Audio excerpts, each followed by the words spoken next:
उत्तर प्रदेश में चुनाव का बिगुल बज गया है। आगामी 3 मार्च को चुनाव होना है और सभी पार्टियां अपनी दांव पेच लगाने के लिए तैयार है। इसी संबंध में हमारे साथ मौजूद हैं आम आदमी पार्टी के जिला अध्यक्ष पशुपतिनाथ गुप्त जी। तो आइए हम इनसे बात करते हैं। पहले तो आपका स्वागत है। बहुत बहुत धन्यवाद। आपके चैनल के माध्यम से मैं सभी दर्शकों को प्रणाम करता हूं।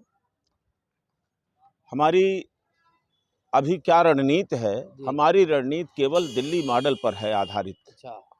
और जो यहाँ की महाराजगंज जनपद की मूल समस्याएं हैं, उन समस्याओं पर हम बात करेंगे, बताएंगे। यहाँ का सबसे बड़ा मूल समस्या है पलायन रोकना।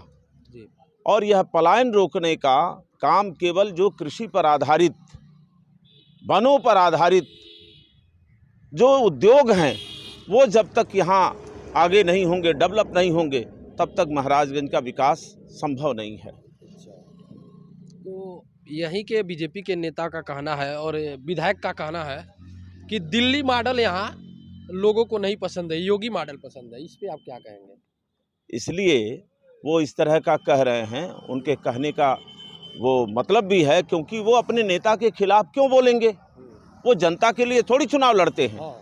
वो तो अपने नेता के लिए, अपने पार्टी के लिए चुनाव लड़ते हैं। और आम आदमी पार्टी आंदोलन से निकली हुई पार्टी है और हमने आंदोलन किया है जन जन के मुद्दों को लेकर के, जन लोकपाल को लेकर के। और जन लोकपाल का उद्देश्य ही है जन जन को सुविधाओं को प्रदान करना, देश की असल आज़ादी का उन्हें हक दिलाना।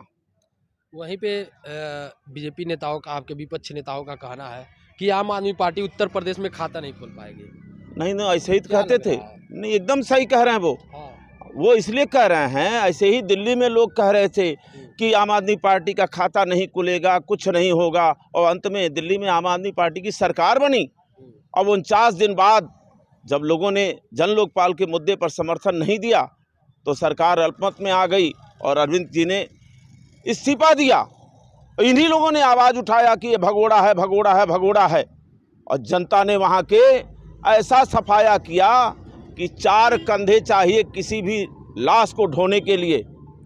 4 कंधे भी नहीं दिए, 3 ही लोग जीत के आए। 70 में से 67 सीटें आम आदमी पार्टी को मिली दिल्ली में। ये है जनता जिसको चाहेगी, वही कहा जाता है पिया जिसको चाहे वही सुहागन हो। उसी तरह से जनता जिसको चाहेगी उसका सरकार बनेगा। ये नेता नहीं सरकार बनाते।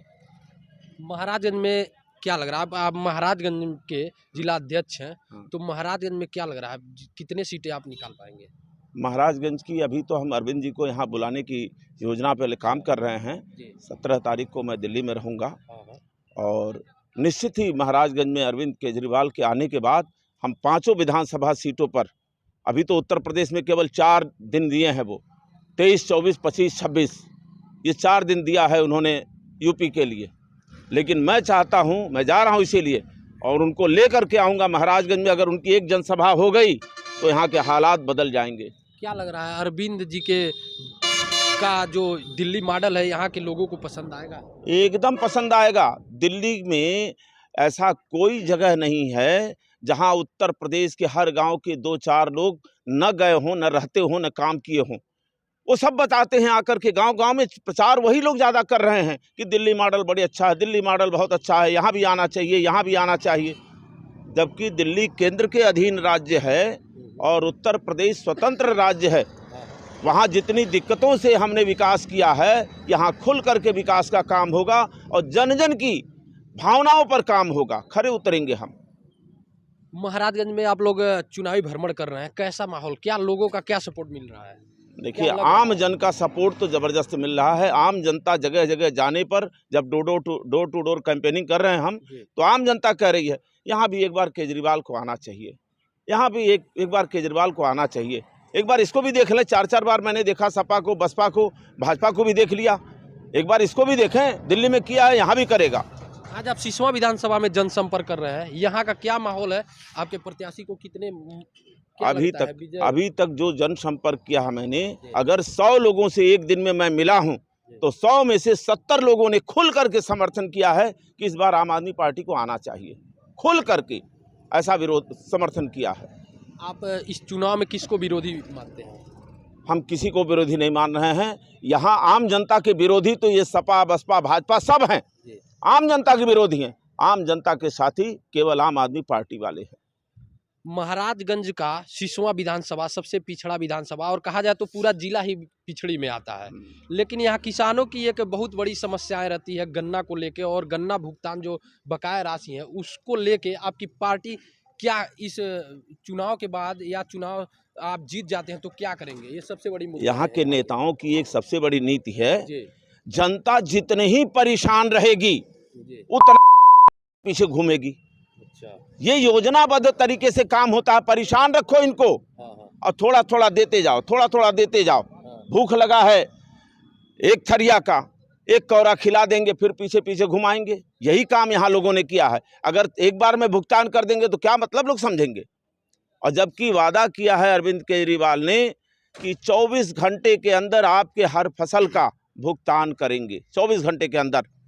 आपकी पार्टी तब आपकी पार्टी भी तो वही करेगी, क्या करेगी आपकी पार्टी? नहीं, हमारी पार्टी जो कर रही है, अगर किसी का फसल बर्बाद हो गया, 50,000 रुपया प्रति हेक्टेयर हम दिल्ली में दे रहे हैं मुआवजा, यहाँ भी देंगे 50,000 रुपया प्रति हेक्टेयर किसानों को मुआवजा। यहाँ भी हम पराली जलाने के लिए जैसे वहाँ दिल्ली में दे रहे हैं वो बायोडिकम्पोजर, यहाँ भी किसानों को देंगे बायोडिकम्पोजर। रोजगार यहाँ का बहुत बड़ा मुद्दा है। यहाँ के लोग पलायन करके आपके दिल्ली मॉडल में ही जाते हैं रोजगार के लिए।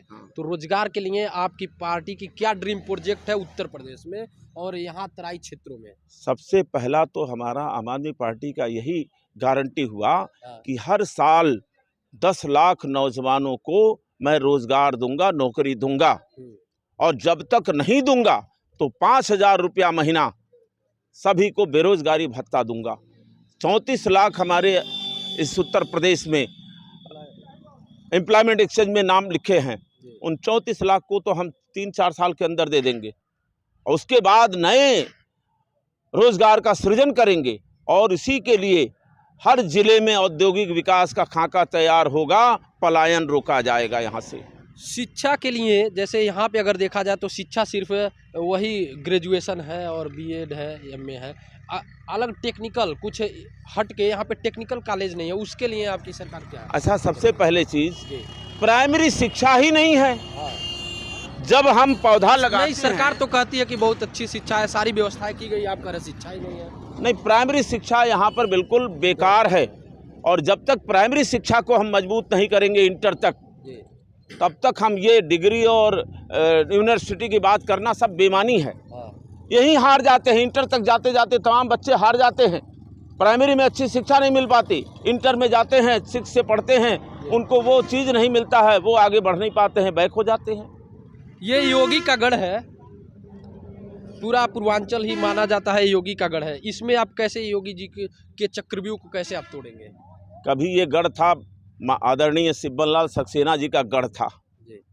सिब्बन लाल सक्सेना नहीं है, लेकिन आज भी पूरे इस महाराजगंज जनपद में कोई ईंट कहीं नहीं दिखा सकता है कि सिब्बन लाल सक्सेना के अलावा शिक्षा के क्षेत्र में कोई रखा हो।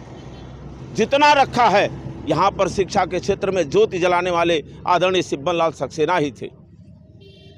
तो योगी का गढ़ तो वैसे मान लीजिए, योगी मुख्यमंत्री हैं तो सत्ता के साथ सभी को रहना है, सब हैं। अब चुनाव आया है, पता चल जाएगा योगी का गढ़ है कि किला है, क्या है, सब ढह जाएगा। योगी जी को आप यानी कहा ढा देंगे, किला लग रहा है कि सब ढह जाएगा, जनता ढाएगी, मैं नहीं। अच्छा, मेरा क्या औकात है? अरे ये लोग मुद्रा से चुनाव लड़ रहे हैं, मैं मुद्दों पर चुनाव लड़ रहा हूँ, यही फर्क है। कैसे मुद्रा पे चुनाव लड़ रहे हैं? अभी तो सर्वे हुआ है, सर्वे में मीडिया के माध्यम से बताया गया देश की सबसे धनी पार्टी भारतीय जनता पार्टी, और आम आदमी पार्टी को तो खजाने में पैसे नहीं है। हम तो जनता से चंदा लेके लड़ रहे हैं। लोग फ्री फोकट में आपको वोट देंगे? हाँ, देखो भविष्य जिसको दिखाई दे रहा है, अरविंद केजरीवाल पर विश्वास दिखाई दे रहा है कि अरविंद केजरीवाल ने जो कहा वो किया। ये विश्वास पैदा किया है, ये विश्वास और किसी ने पैदा नहीं किया है। बहुत बहुत धन्यवाद, आपने हमको समय दिया। तो ये थे हमारे साथ आम आदमी पार्टी के जिला अध्यक्ष पशुपतिनाथ गुप्ता जी। आप देखते रहिए देश और दुनिया की पूर्वांचल की खबरों के लिए।